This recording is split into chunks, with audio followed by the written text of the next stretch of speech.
So, after making every leaker and their eyebrows look bad, it seems that Apple finally sent out some good news. Yes, we finally have a date for Apple's spring event. And did I say finally already? Because yes, we are expecting a lot. It looks like Samsung could be adopting some interesting technology for the S22 Ultra's camera, which I know, we're already getting those leaks. And some new renders show us the possible design of the Galaxy S21 Fan Edition, which also looks pretty familiar. I'm Jaime Rivera, and for everything we were gonna cover yesterday on this video, now I'm actually happy that we waited until today. This is Pocketnow Daily.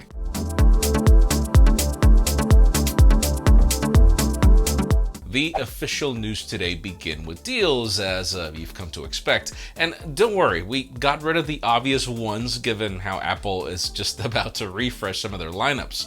Let's start with the M1 MacBook Air, which is now $100 off, leaving the half a terabyte of storage variant for $1,149. Now, moving on to B&H for a second, they have the OnePlus Nord N10 for $20 off, leaving the entry-level model for $280 shipped. The Google Nest Audio is also getting the same discount, leaving that at $80. Now, for those of you interested in reminiscing over the most horrible notch in history, we have you covered, as we've got the Pixel 3 XL for $300 off, leaving it at $500 shipped, which, yeah, might not necessarily scream new phone in so many ways. Finally, those Samsung spring deals that I know you guys love are still available, leaving the S21 for $100, the S21 Plus for $300, and the Ultra for $500 if you have a device for trade-in. We have more deals on the AirPods Pro that might be refreshed next week, Logitech peripherals, which I love, and Chromebooks in the description. Now, let's move on to NVIDIA, as yes, we're going through a chip shortage, and yet the company made a ton of announcements yesterday. Probably the most interesting one is that they will be returning to making ARM-based processors, which I know is confusing since they make the Nintendo Switch chip. Anyways, this new chip is going to be called the NVIDIA Grace, but it's not for everyone unless you're planning on buying an AI data center anytime soon. However, they also announced that they will be partnering with MediaTek to create a reference platform supporting Chromium, Linux, and NVIDIA SDKs. Basically, by creating this SDK, they might eventually bring GeForce RTX graphics to Chromebooks. MediaTek CEO mentions that this partnership will also bring GPU acceleration to the ARM PC ecosystem, allowing for a boost to the gaming and content creation prowess of these machines, while NVIDIA claims that they want to create a new class of notebook powered by ARM-based CPUs and NVIDIA RTX GPUs. So yeah, we'll keep you posted on any announcements they make in the future, as that combo is far more interesting than pretty much anything else on our book. Now let's shift the spotlight onto Samsung for a couple of segments, this time starting with the Galaxy S21 FE. You've got to admit that the S20 FE that Samsung launched last year was probably one of their most successful products. I'm not saying that it was the best one, but it was proof that enough flagship features at an aggressive price tag could give even OnePlus a run for its money. We thought that the S21 would fill in those shoes this year, but nope, we're actually going to be getting an S21 Fan Edition, it seems. These new images come from Only, showing off the S21 FE in a Pacific blue-like color variant, if you know what I mean. It brings a glastic rear panel, but it will reportedly still bring a metal frame. At the front, you can expect the 6.4-inch Infinity O display, which is slightly bigger than the regular S21. At the back, we also have the same triple camera setup we got with the S21, but it'll most likely bring downgraded lenses to make up for the price tag.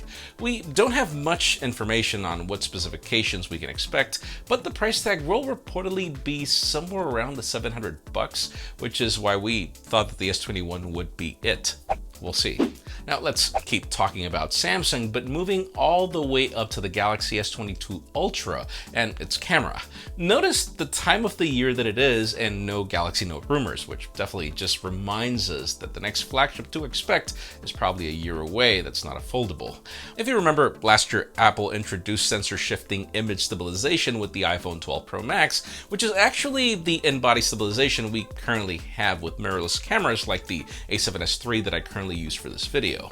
Well, it looks like Samsung might adopt this exact technology as well. According to a new report from the Galaxy Club, Samsung is experimenting with the technology for one of its upcoming phones. And now, of course, the report doesn't explicitly mention the S22 Ultra, but other than that, the only major candidate could be the Z Fold 3 if they end up not shipping the Note, but then the Z Fold has never been ultra about its cameras. If you don't know how this technology works, it basically makes the whole sensor move around when the accelerometer detects the shaky movements from your hand, which is not just good for video stabilization, but also for sharper photography when you're taking stills on the go. We're not exactly sure if this is what that whole Samsung partnership with Olympus might be, since the Olympus Micro Four Thirds cameras include this technology. Let's see how it goes in the end, as the S21 Ultra has proven to be one of our favorite cameras on a smartphone this year, and yeah, that technology would only make it better. And finally, and I'm going to be saying finally a lot in this segment, for the hottest news today, let's talk about Apple.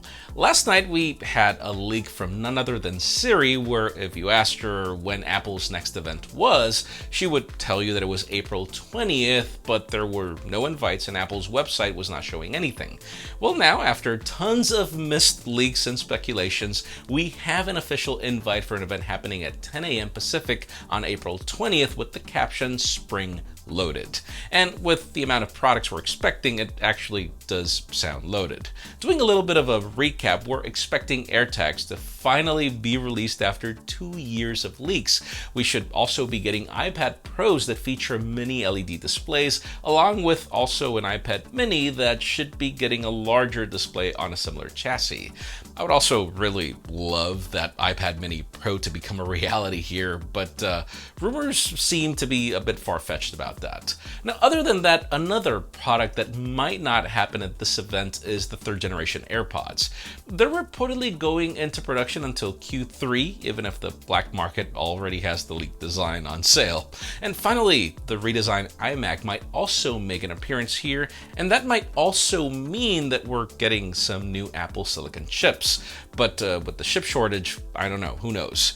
Of course, we are all just speculating here. Let us know in the comments down below, what Apple product are you waiting for most? Because I'm going to admit that I'm actually more curious about that iPad mini refresh, because I love that form factor, but also AirTags. How exactly does Apple plan to reinvent this market, as they also always claim? Let us know in the comments down below. We'd love to know your opinion. Friends, again, if you want to get the news earlier, follow us on Pocketnow.com and subscribe to our channel for more videos like this one. You can also follow us on social medias. Our extended coverage happens on Instagram. And follow me on my personal handles to see me, I don't know, expect AirPods that we might not get. Please give this video a thumbs up if you like what you saw. I'm Jaime Rivera. Thanks so much for watching. We'll see you tomorrow.